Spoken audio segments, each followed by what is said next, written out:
Stay hungry, stay foolish.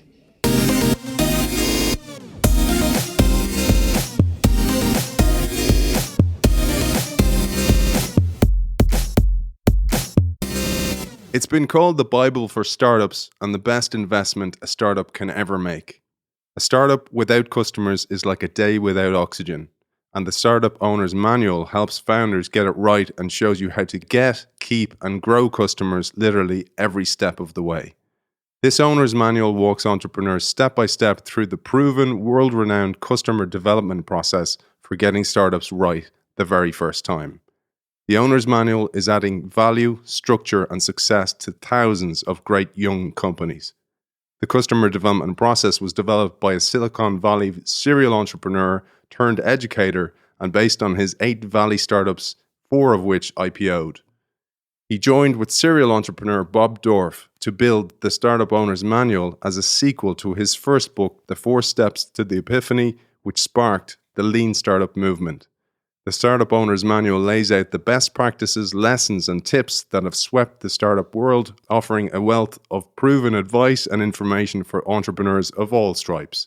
I am delighted to welcome the pioneer of the Lean Startup movement, the legendary Steve Blank. Welcome to the show. Thanks for having me. I'm excited. This is going to be a fun conversation if it's anything like the intro. The first thing we need to say about this book is don't attempt to read this in a single sitting over a long weekend. It's a companion over 6 to 30 months or more that it takes to build a successful, scalable startup. And you caution us, it's like trying to drink water from a fire hose. And unfortunately, I did that and I nearly drowned because I only have a week between each show to read the book. It should take you as long to read it as it took us to write it, which was a long time. And putting together the pieces for a founding CEO of a startup.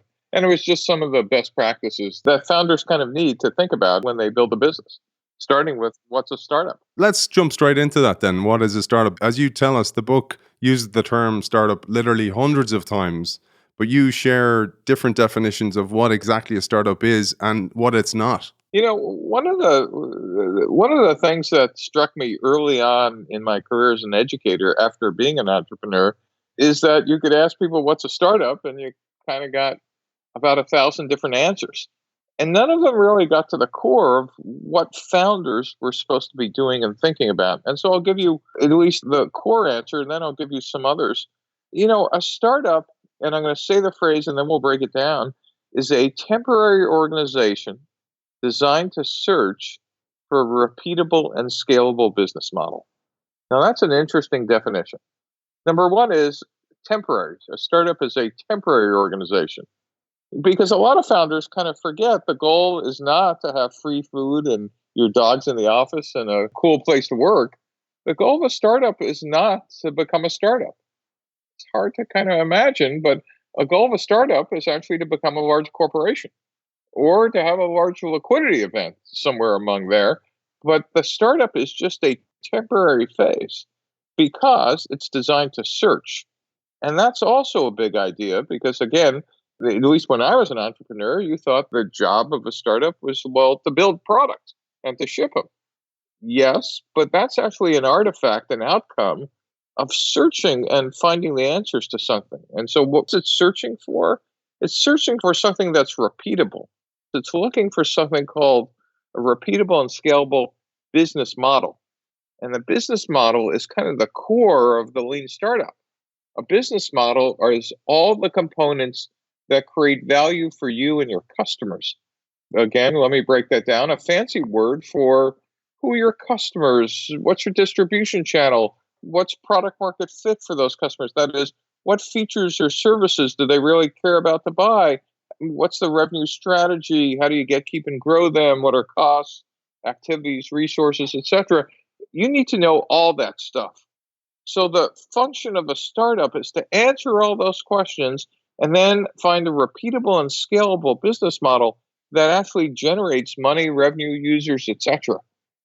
Once you understand that, then everything else is kind of, oh, I get it.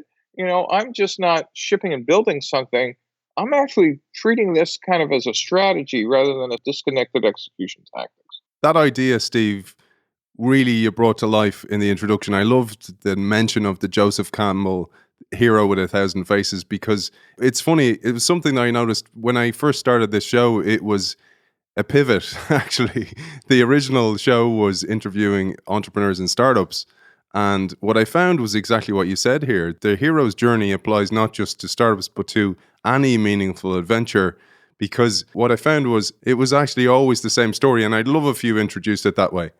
For your listeners not familiar with Joseph Campbell, he was kind of an anthropologist and sociologist who was a writer who basically noticed that almost all myths from ancient history, whether they were Greeks or Hebrew or Indian cultures or Chinese, all kind of had the same basic hero's journey, where a hero hears a calling and then turns down the invitation to the calling, and then something dramatic happens, and then they puts together a set of companions, and they go on a quest, and they go through a series of tests and trials, and then they reach the goal, but the hero has to die and then is reborn.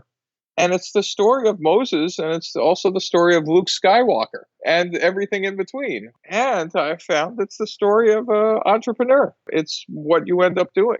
And so once you understand, that there's a pattern here, you can then go, wait a minute, what is that pattern and how do I optimize succeeding along those paths? And what's most interesting, it's a radically different pattern than what investors in the 20th century was telling us the journey was about.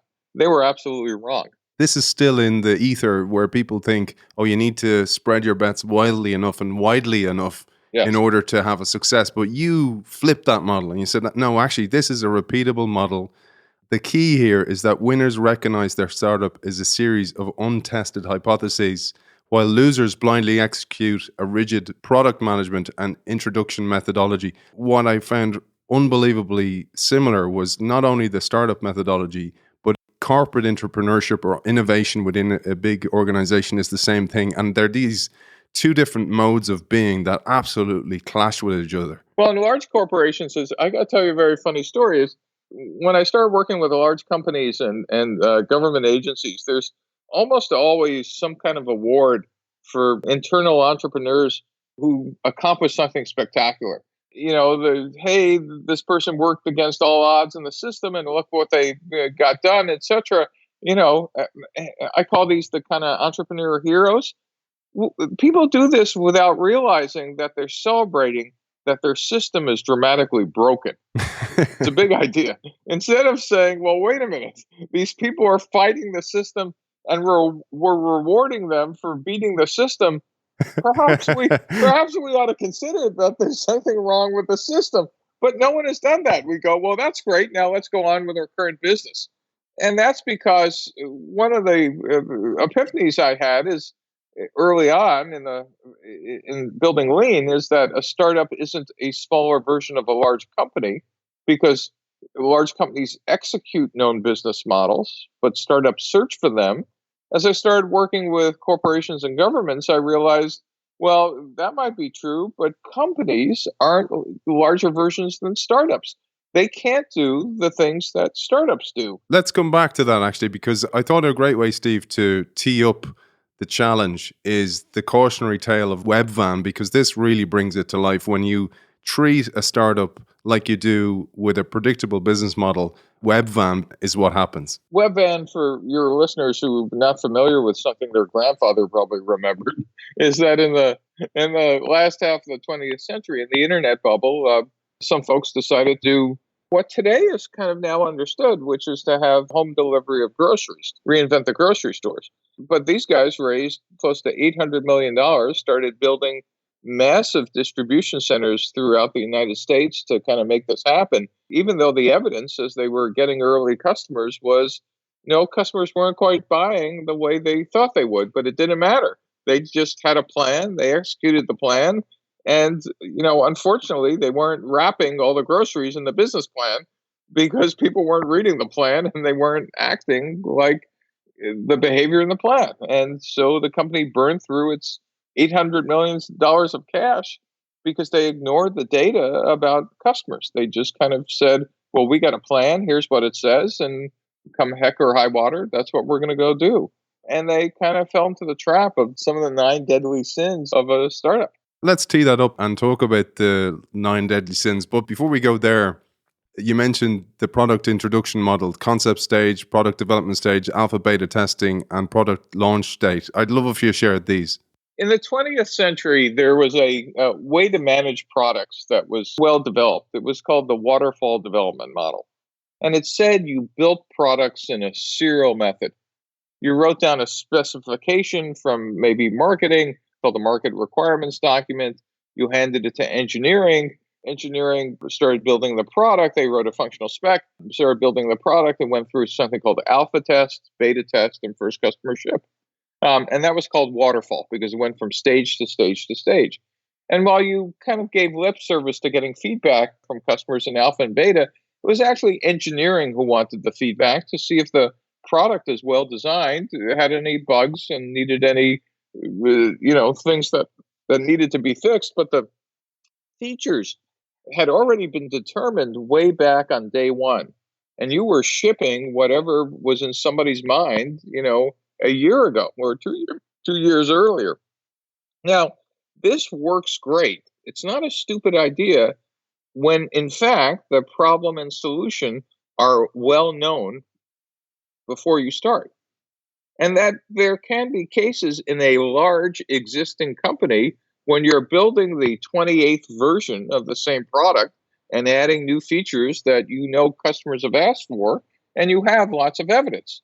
So waterfall wasn't a completely idiotic idea, but the mistake was startups and their investors looked at large companies and said, well, large companies do waterfall and they spec their product, and founders have the vision, and we're funding this vision. What could go wrong? So we'll give the founders a pile. They'll use 9 slides, raise money. We'll give them a pile of money, and they'll write an income statement, a balance sheet, cash flow. They'll forecast revenue. They'll forecast burn rate. And we're going to focus on first customer ship because obviously on day one, the only thing we need to worry about is whether our building is big enough to hold the bags of money that are going to come in. How can that go wrong? Well, what really happens, of course, is that in a startup, no one noticed. This is a big idea. We didn't notice this difference between startups and large companies. In a large company, you have all this information. You know your existing customers. You know your distribution channel. You know what they're buying. You know competitors. In a startup, you don't have any of that. You have a set of beliefs. In fact, on day one, a startup is closer to a faith-based organization than anything else. It's actually a religious organization. We have none of this data. So in fact, all we have is a series of untested hypotheses, which is a fancy word for we're guessing about most stuff. We might have a core piece of technology, but you're actually guessing who the customer is, and you're guessing, how to price it, and you're guessing, more importantly, what features those customers who are guessing about might want. And so what I observed is we need a much different process than waterfall, because by the time we ship the product, we were almost always wrong about all these things. So that was the standard model, and I did that for 21 years. In fact, every entrepreneur in the world did that. And it wasn't until I retired and started thinking about the nature of innovation and entrepreneurship and my experience in actually building alternatives to this and how I got it right and how startups were getting it wrong. And by this time I'm retired, I'm sitting on boards and watching lots of other companies. I'm realizing that this model that we had simply blindly adopted from large corporations was a complete mismatch from what startups were doing. And the light bulb went on that said we needed our own tools and own methodology that was radically different from just copying, making assumptions that everything we think is correct. That is, venture capitalist investors used to make us write business plans. And I realized that business plans still ought to be taught in universities, but more likely in the English department because they were the best examples of creative writing that anyone would ever do. It's a creative writing exercise. You were just making stuff up to kind of convince people. You might have had a great, compelling idea, and you might have had an insight or two, but there was no possible way you could have predicted the future because you most often, almost 99% of entrepreneurs didn't go out and gather data. They sat around and wrote a plan. And that created just a huge amount of infant mortality, meaning startups were failing when all they should have done is a little more research. Yeah, and it happens in corporate entrepreneurship and innovation the whole time. And in an indirect way, I have to thank you because you helped me leave an organization I worked in for almost a decade. And what happened, actually, I had read your work and I had read your first test of this model, which was Eric Ries, who would talk about in a little while. But I'd read the Lean Startup as well. And I was like, going, look, there's a whole new methodology of how to do innovation in big corporations here. And like you said, with those awards where they celebrate some corporate innovator, they said, oh, Aidan, you need to go on a course on how to do waterfall project development. Yeah. So it wasn't like the system's broken. It's like, we'll have to retrain this poor guy who's going on this crazy new way of thinking. So many great ideas and great concepts are still born. And what you said here really resonated. Once a waterfall process starts, the proverbial train has left the station and the product is nearly impossible to revise. As a rule, the train can run almost nonstop for 18 to 24 months or more and uninterrupted by changes or new ideas that matter. And that is the problem. And what's worse is that in startups, we not only adopted that methodology, we adopted the titles that go with large corporations. That is, it used to be that on day one, you would look at, your business plan and go, well, here's where we're going to hire the VP of sales and VP of marketing and VP of biz dev and VP of engineering.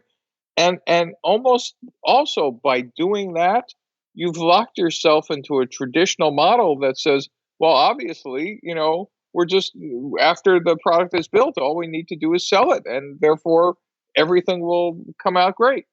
And what's more importantly is that we assumed that if it didn't come out great, it wasn't the fault of the investors or the plan or the model, which we didn't even have a word for at the time.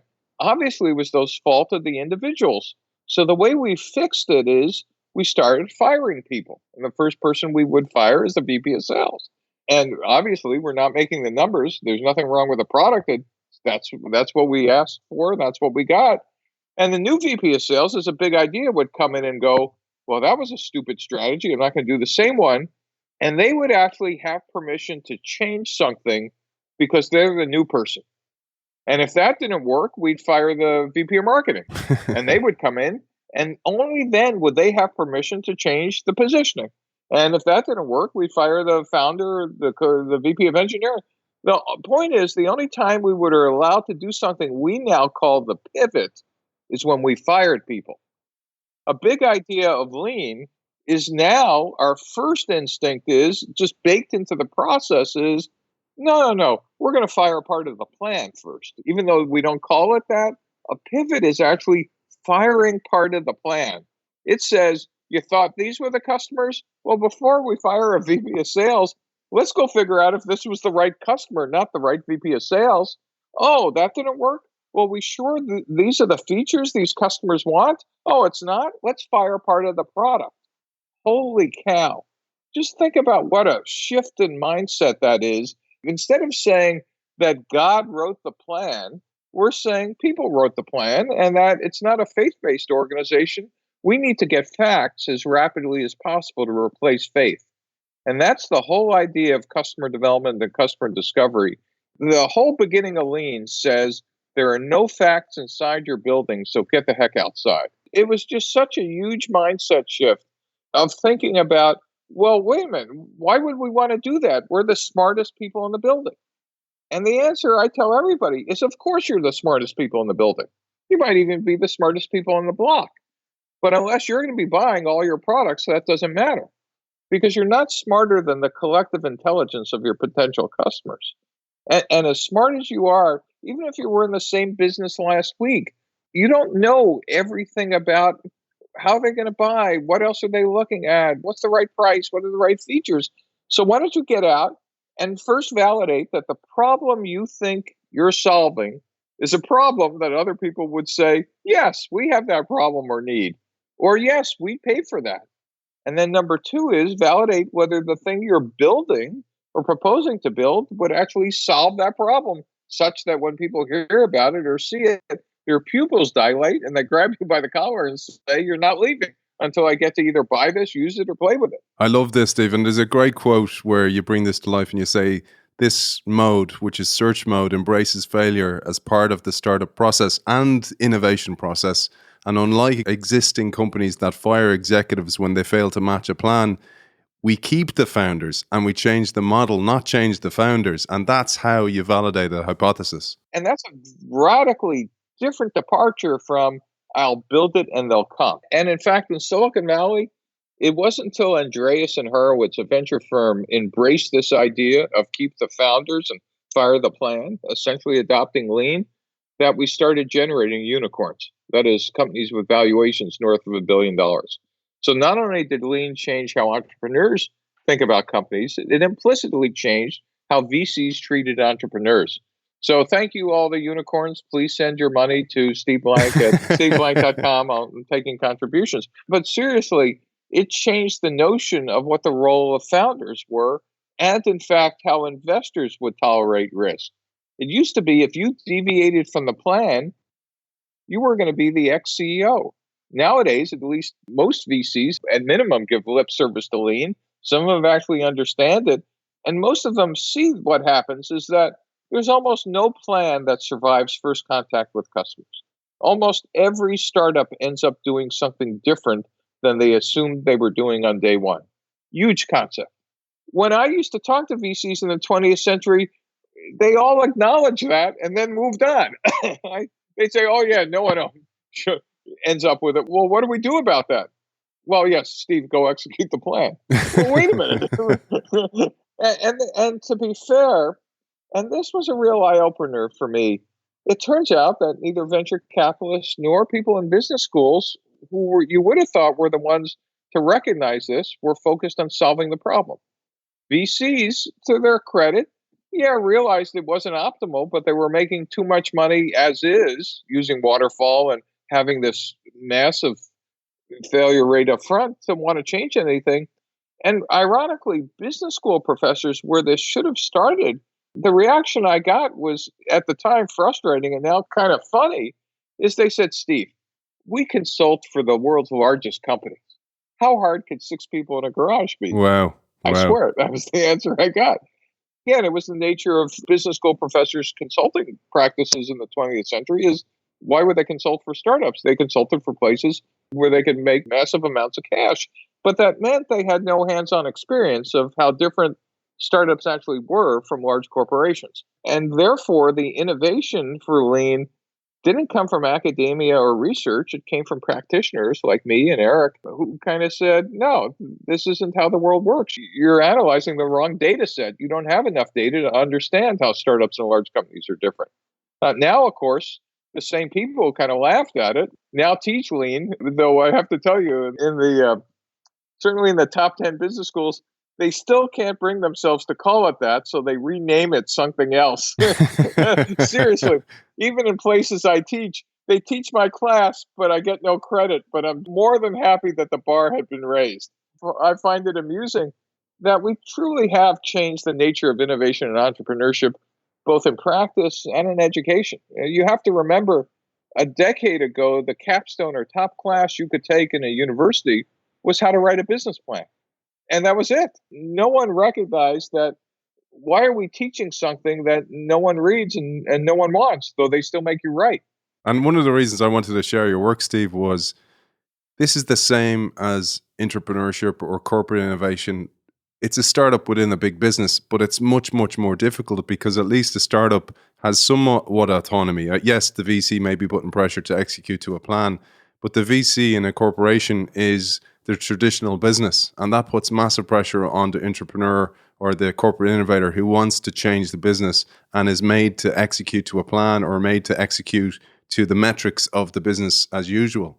Yes. So it took me a while to kind of understand what was broken in a large corporation and government agency. And the problem, surprisingly, is not that there aren't innovative people in large companies or governments. Let me say that again.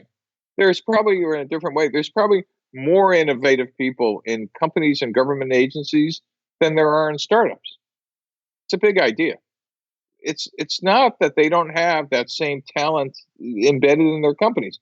Those individuals who work there have different personal risk profiles. They won't bet their family's mortgage or kid's trust fund or college education on it, but they're there. The problem is that the way companies are built, the nature of the corporation is built to execute a repeatable process. They have found scale. That is, companies exist for scale. And when you have scale, you build process and procedures and manuals and metrics, and OKRs and KPIs and financial metrics and internal metrics, and you build culture that is basically, think of it as turning the crank. People come to work to do a job.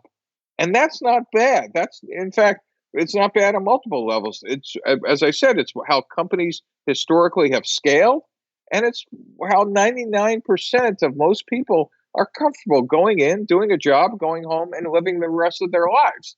Because as a reminder, only crazy people want to go out into the unknown and chaos and start something new. But it's actually the fact that corporations are designed historically, underlined historically, for operations in steady state environments for scale. And by the way, that could go on forever, except the world is never steady state. That is, you never have a monopoly forever. Maybe Google for the next 10 or 20 years. Microsoft thought they had it for 20 years. All those things the auto companies had them for maybe 80 years. Those are crumbling. So business models eventually collapse. And when they collapse, this steady state model of process, procedure, etc., doesn't work anymore.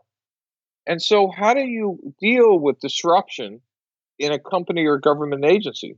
By the way, when a company fails, the economy doesn't go out of business and something else replaces it.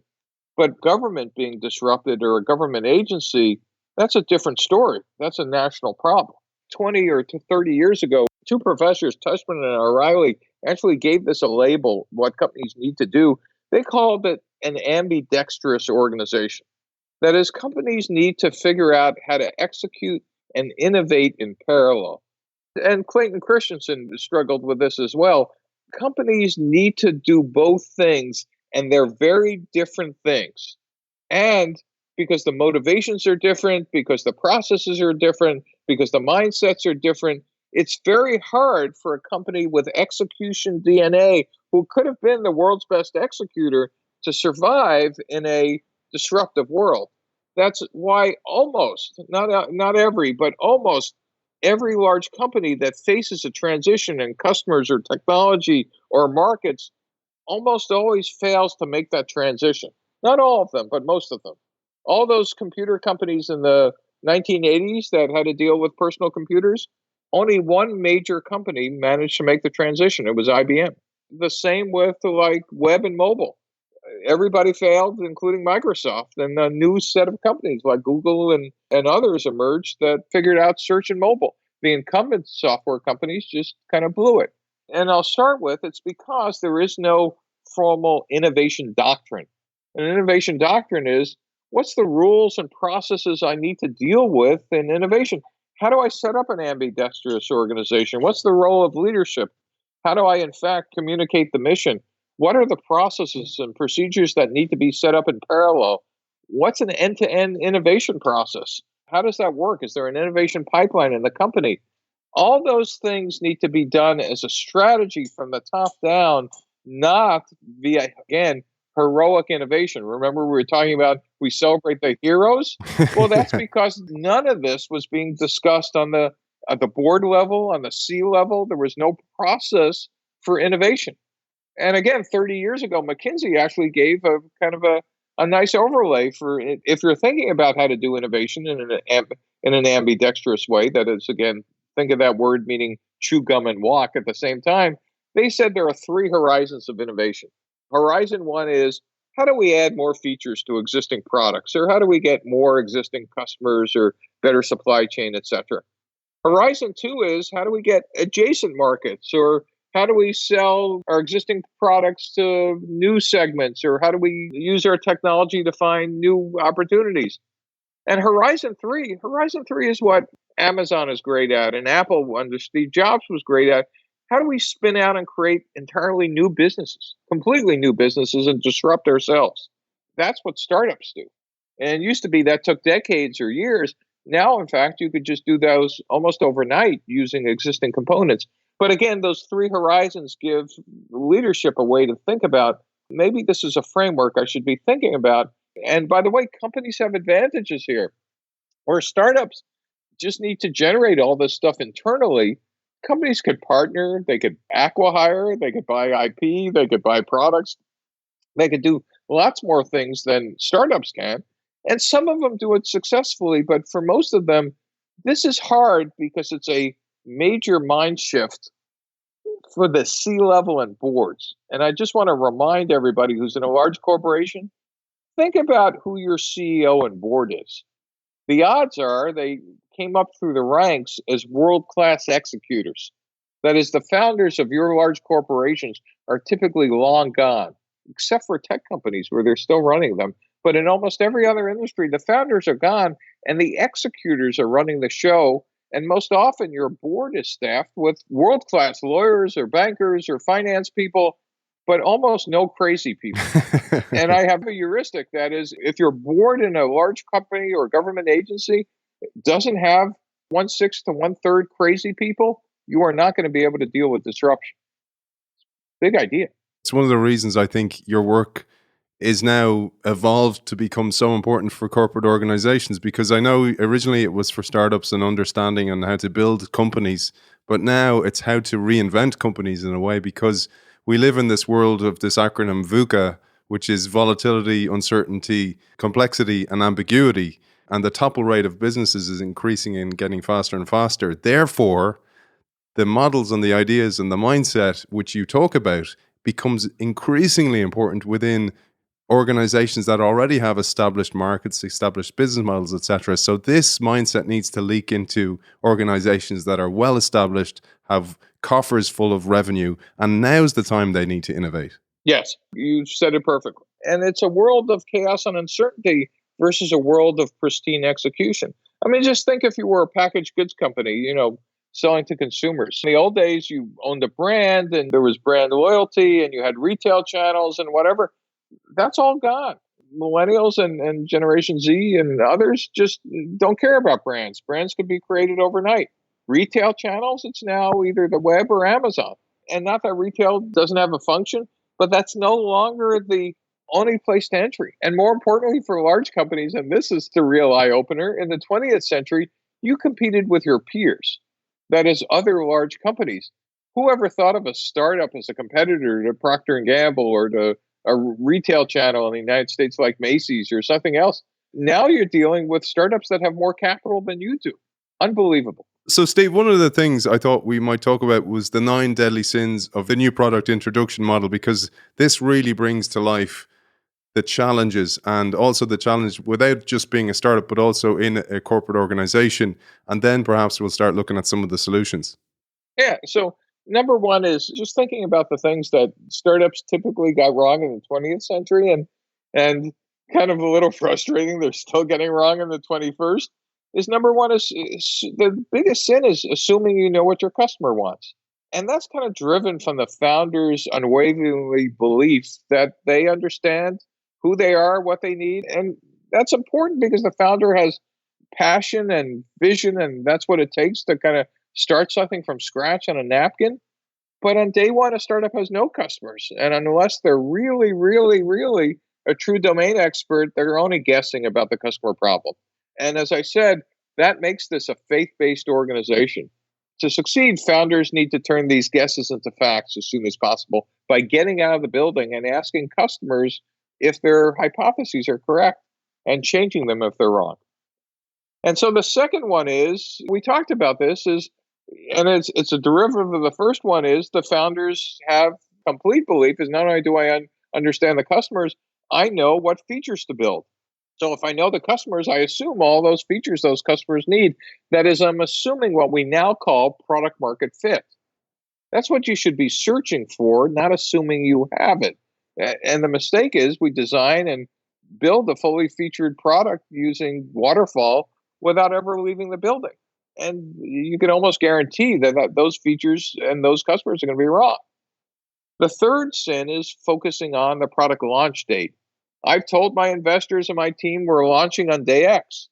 And that's the immovable date. And we're going to pick some event, or we're going to CES and we're launching the product, or we're going to a conference, and then we work backwards from that. The problem is that it doesn't mean on that date you actually understand product market fit. Even though you're setting the date for that, you might be announcing or launching something that's very wrong. So it's almost like putting the gun to your head and announcing the date. You're pulling the trigger. Why would you do that? And that whole thing about setting the date and waterfall gets you into the fourth sin, which is emphasizing execution instead of testing, learning, and iteration. As I said earlier, existing companies can do this because they understand customers and problems and product features you need. But in a startup, the goal is to find what we call product market fit. Do I truly understand who my customers are? And do I truly understand what are the top features or services or things they want to do or buy or pay for? And if not, keep searching before I start executing. Doesn't mean your engineering and development group isn't building minimum viable products, but to think that I'm finished rather than testing, learning, and iterating till I find product market fit is mistake 4. There's a quote I pulled from this one that I think is so important again for those corporations. You say startup cultures emphasize get it done and get it done fast.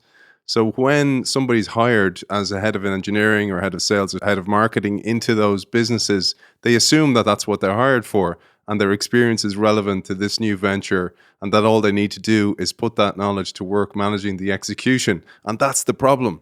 And actually, you jump to sin 6. We'll get back to sin 5, but you just talked about confusing traditional titles with startup needs.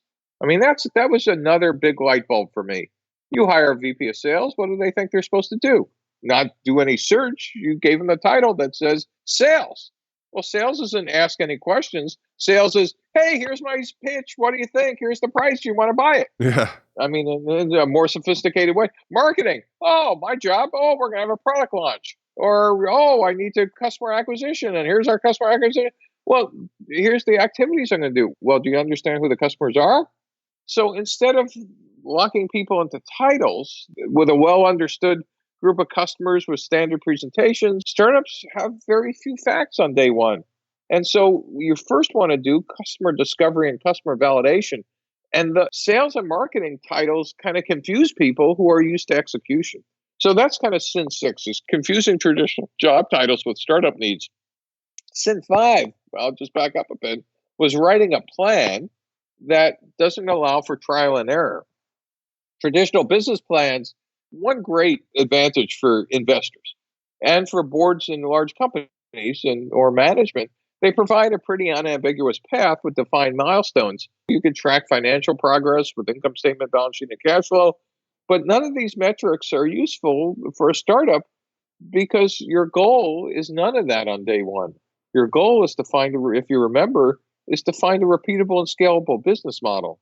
You don't have enough evidence or data to go execute a plan. And so writing a plan that doesn't allow you to iterate, pivot, and learn is a path to disaster. Sin 7 is just executing on a sales and marketing plan. This kind of repeats the idea, is that when you hire VPs and execs with the wrong skills to find product market fit, you tend to focus on a plan rather than focusing on learning. And then number 8 is premature scaling. This one I see even with companies with infinite capital. If you just presume you're going to succeed, you end up baking in what's called burn rate. That is just the amount of money you're burning every month, assuming that the revenue or users or whatever your metrics are just going to come flooding in. And this model leaves little room for error and almost no room for learning and iteration. And this pressure sometimes comes from your board and investors is, well, no. Here's all the money. Just go execute. And it happens in every bubble. We'll give you hundreds of millions of dollars here or tens of millions or lots of money. Go execute. Premature scaling is just incredibly painful because at minimum it leads to layoffs and just uncomfortable stuff. And the last one is management by crisis. By the time you ship a product and sales aren't happening to the plan, this whole cycle of firing executives and layoffs started happening. And you didn't realize that the real problem was on day one, no business plan survived first contact with customers. The assumptions in a plan are a series of untested hypotheses. Smart startups actually start pivoting or change their business model when they get results. And it's not a crisis, it's just part of learning and discovery. And so death spirals are not like a fun place to be, either for the founders or for anybody working in that company. So those are the kind of 9 startup deadly sins. I'm sure there are a million others. Nowadays, in this land of infinite capital, there are other sins. I'd probably add a 10th one of taking too much money. What most founders don't understand is the minute you take money from someone, their business model has now become yours. It's a big idea. Because now I just tell my students and companies I work with, go up to the whiteboard and draw me, your investors, your VCs, your angel investors, what's their model for making money? What do you mean? They just wrote me a check. Yeah. But they wrote you a check for X million or hundreds of thousands. Tell me how much money they want to make and by when. Well, I don't know. Well, you're screwed. You have no idea. One thing you said there is the last step when a company actually graduates. So when it doesn't commit the 9 deadly sins and it follows your model. And oftentimes what happens then, what ensues is a version of a Shakespearean tragedy as VCs realize they have a hit with a potential for a large return on their investment. All of a sudden, the passionate visionary entrepreneur is no longer deemed the right person to lead the now successful company he or she has nurtured from cocktail napkin to high trajectory. The board, graciously or not, ousts the founder and his and her innate customer understanding, trading him or her for a suit and experienced operating executives. This is something we see time and time again. And it still happens, even though VCs have gotten much better. As I said, Andreessen Horowitz and then other VC firms followed, of learning how to keep the founder in place. But here was the light bulb that went on for me. Startups are not one activity. Remember, I said they're a temporary organization. So if you think about it, that phase one for a startup is this search for a business model. Particularly for most startups, it's the search for product market fit. That's a big idea. That requires customer development skills, pivoting, testing, MVP, minimum viable products, getting out of the building a lot, etc. That requires a founder and a founding team doing all these things we've talked about. But the day you find product market fit, all of a sudden, that's done. If not done forever, now you need to start building an organization that could execute. Hey, I found the right customers and markets. Now we need to start selling. And now we need to start validating by selling. Now we go into execution mode. Is that same team who was great at finding product market fit great at executing? That is, how do we get to kind of continual and repeatable revenue? How do we grow from 10, 15, 40 people, 50 people who found product market fit? How do we go to 500 or 800 people? And then when we finally find a repeatable and scalable model that's, cash flow positive, how do we scale the company? So search, execute, and scale, grow are different phases. Number one is, as a founder, you don't get a memo. Number two is, you don't even get the training to get you from one phase to another. As a founder, either you're great or not of finding product market fit. You're either going to be in business or not. But when you get to the next step, are you actually good at building departments, putting in sales comp plans, hiring salespeople, managing, like, how do I write the onboarding and HR manual for the company? And then, am I the person to run a 10 or 100 or $1 billion company, $100 million company? It's not necessarily true that almost never, that the same team and same founders are great at each step without coaching or some other skill kind of insertion. And so in the past, the VCs recognized this and said, well, that's great, but we're going to bring in a suit to kind of help you do this. And then when Google and Facebook came around, they said, well, no, we'll leave you in place, but we'll bring in either a CEO like Eric Schmidt at Google or COO, Chief Operating Officer, like Sheryl Sandberg at Facebook. Or we now recognize that, there's no real magic here. If you're smart and very smart as a founder, we're going to train, handhold you, and coach you by actually giving you resources, actually even putting in place people and resources that can help you learn how to teach you how to do sales and teach you how to do growth, but leave you in place.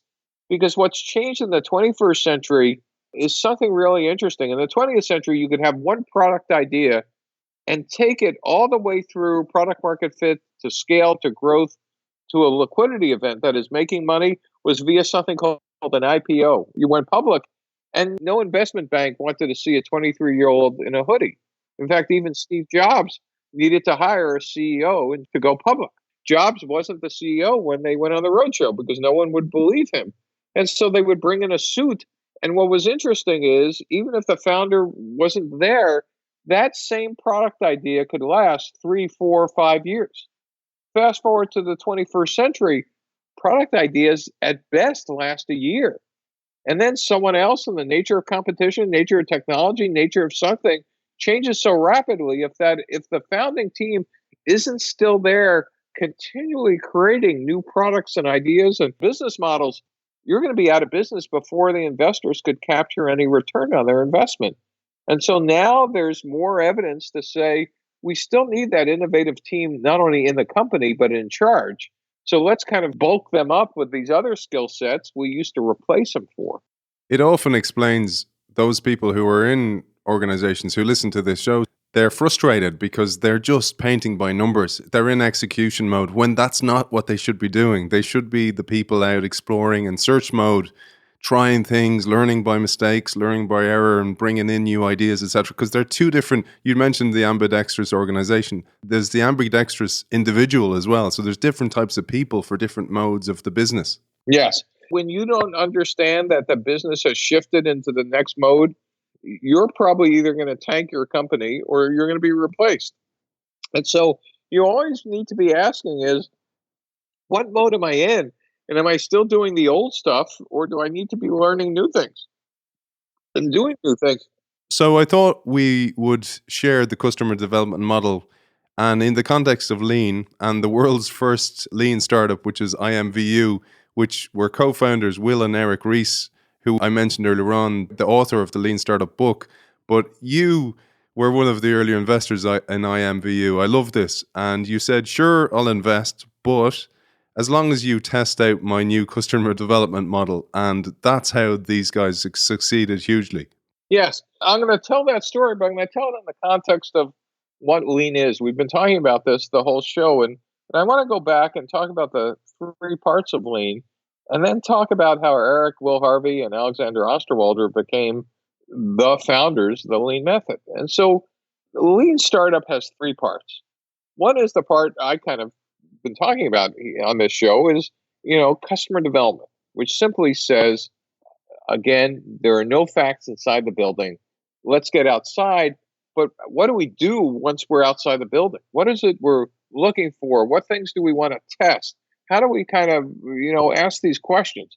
And so the first book I wrote, 4 Steps to the Epiphany, pointed out the mistakes we were making, which we just talked about, and actually articulated a process to do this. The Startup Owner's Manual, the book you've been reading, talks about an end-to-end process that assumes we now understand what Lean is. But the next part of what became Lean said, well, you're outside the building, you're talking to people, maybe you ought to show them iterative and incremental things you're building because you're using a different method called agile engineering, which I'll explain in a second. You could build minimum viable products. And the third part of Lean that says, well, how do we know what hypotheses are we testing? We've been using this word business model a lot. And there was a guy named Alexander Osterwalder that recognized that, look, when you want to take an idea or a technology or something to market or solve a problem or fulfill a need, your idea or technology is not the business. A business is made of who are the customers and how are you going to distribute the product and how do you price it and what are the costs? And he put together a simple diagram called a business model canvas that allows you to kind of write down all these guesses, or what I call hypotheses, all your assumptions. And it turns out the Lean Startup is nothing more than all 3 of our works. Alexander Osterwalder's business model canvas to kind of write down your hypotheses, my customer development process to kind of get out of the building and test them, and Eric Ries's observation that what goes with customer development is not waterfall engineering, but agile engineering. And in fact, that's the method that we kind of now teach and has kind of become widely adopted and is part of that startup owner's manual you've been quoting from. Now, the story of how this happened was really interesting. Now, this is back to the story of Eric and Will. Is I kind of wrote this book, Four Steps to the Epiphany, and started teaching this class as this is a class at UC Berkeley in the business school, where Jerry Engel, who the head of the entrepreneurship department, was nice enough to allow me to create a class on this. And I had known Will Harvey, the founder of a company called IMVU, a new startup, and his new VP of engineering, Eric Ries, from a failed startup I invested in before. And Will, before that, had been a VP of engineering of mine in one of my companies. And they wanted to get this game company funded. And after losing money on their last company, I said, okay, I'm happy to fund you guys, but you got to take my class. Because instead of doing what we did last company, which truly was, I mean, it was a classic 9 deadly sins. We did 11 of them. That's how bad it was. I said, why don't we kind of avoid, truly, I didn't articulate it that way, but we did every one of those mistakes. I said, I got a different method. If you guys want my money, take the class. And they'd grumble because they'd have to drive from Palo Alto all the way up to Berkeley at the time. But finally, like Eric said, oh my gosh, this like explains a lot of why we screwed it up. But Steve, the one thing you don't understand is there's something that replaces waterfall engineering. In the 21st century, now we're starting to do something called agile engineering. And agile is the antithesis of waterfall. Just for your listeners, the two people who probably don't understand it, but that included me at the time, was, remember, waterfall was a step-by-step serial process that when that train started, you weren't getting it off. But agile engineering said, no, we could build products now incrementally and iteratively, getting feedback at each step, whether it's hardware or software. So while we're doing customer development, it was perfect to actually be showing people kind of, well, is this what you had in mind? Or, gee, what if I changed it here? So the product was as agile as your customer development process was, and your ability to kind of model the business model. And so Eric Ries and Will Harvey, Eric running engineering, became the first practitioner of the lean startup anywhere in the world. And he was the one who paired customer development with agile engineering. And IMVU became our test bed. I was sitting on their board of directors, and we'd run experiments, and Eric would actually do all the heavy lifting and doing that. And after that startup, Eric became the world's biggest evangelist of lean. And after Eric started evangelizing it, I discovered Alexander Osterwalder's model of the business model canvas, which was the last missing piece. Yes, we were testing hypotheses, but we didn't quite exactly know what hypotheses we should be testing. And now there's a simple diagram that everybody, I think, mostly understands. And if you haven't seen his book, Business Model Generation, it's my books, Eric Ries's The Lean Startup and Osterwalder's Business Model Generation. It's kind of the three kind of trinity of what became lean. It really was the three of us working together, consciously and unconsciously, that developed a substitute for the management stack that had been built for 100 years in business school for execution. If you think about it, there was no management stack for startups or for their investors. And so our work was the beginning. Truly, there was no literature in the 20th century on innovation in new ventures, or maybe you could count it on your hands. While there had been 100 years of literature and thinking about this, fast forward 2 decades now, there are hundreds, if not thousands, of books on lean and innovation and agile and whatever. And I think both Eric and I and Alex are incredibly proud that we helped create a revolution about just a whole new mode of thinking. And I keep waiting for somebody to do one better, and it'll eventually come. But I think this is kind of the best practice right now. If you're a founder of a startup or you're trying to build innovation in a large company, my next book on innovation doctrine will be focusing on how to actually do this in large corporations. Because right now in large companies, what we're doing is copying startups and ending up mostly with innovation theater, not real innovation. That's another podcast and another story. Yeah, we'll do that one again. And Alex is coming on the show in a few weeks, actually. Oh, great. I started into the business world late. I was playing professional sport, and I retired in my early 30s. And the first books I read, I didn't read old MBA books. I didn't read old ways of working. They were your books, which was really interesting. It was yours, it was Eric's, and it was Alex's, because I was told by a wise person, they said, these are the books you need to be reading because these are the books that are most relevant to the business market today. And they're still unbelievably relevant, as you say. And it's been an absolute pleasure talking to you, Steve, and having you on the show. And if people want to find out more, you have a plethora of studies and articles and videos, and you're incredibly generous with giving away this knowledge. Where can people find out more about your work? So I have a website that was designed in the 19th century called called steveblank.com. So it's not hard to find. And there are links to the categories on the left. There are tabs on the top of books to read, and there's some fun stuff on the secret history of Silicon Valley. And buried in there is a link to all the slides my students have ever produced. And you can find that on slideshare.net/sblank and steveblank.com for war stories and how I actually came to this. And I think you'll find some interesting material. Well, it's been an absolute pleasure talking to you, author of The 4 Steps to the Epiphany, Holding the Cat by the Tail, and The Startup Owner's Manual, and a host of other Steve Blank podcasts, articles, etc. Steve Blank, thank you so much for joining us. Thanks for having me. It's fun.